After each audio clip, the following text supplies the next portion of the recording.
as a kid, I was born in the 60s.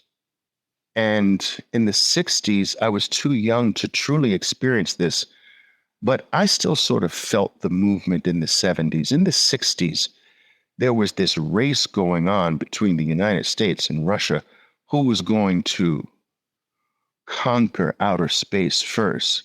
And to be very honest with you, Russia was the beating the United States' ass in this race. They had put the first, I don't know, monkey in space. And so President Kennedy said, we're going to put the first man on the moon. And there was this movement to do this throughout the entire decade of the 1960s.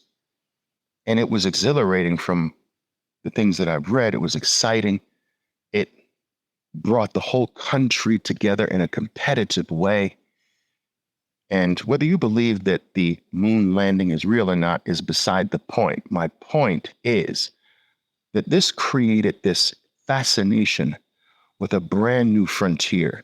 It was called space, outer space. And I lived with this excitement in the 70s as I was a little older. And I read books about the United States. I actually wanted to be an astronomer.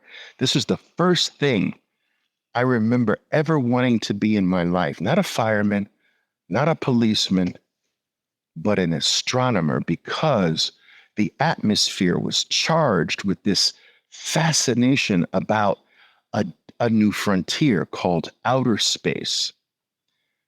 And this spurred a plethora of new authors that became focused on writing fiction, novels about outer space, and things of this nature.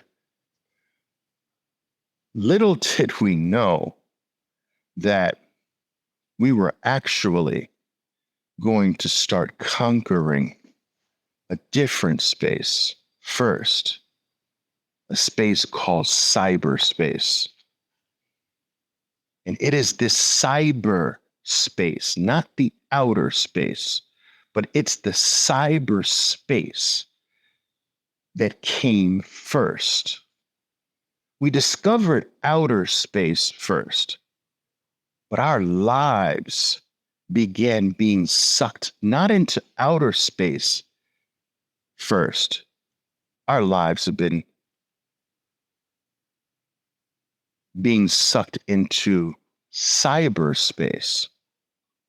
And Bitcoin is the continuation of this movement of our lives into a new space, a new frontier. And now we have something of value, discovered something of real value that is not controlled by any man. It's not manipulated by any man, because it's not from the world of man. It's the world of cyberspace. It's the digital realm. This thing of value operates without human intervention. Its rules are clear for all to see and mapped out for eternity.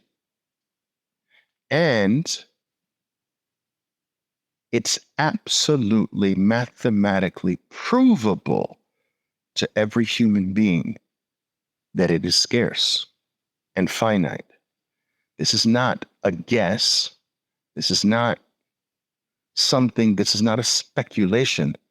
This is mathematically true and can be verified by any human being on Earth.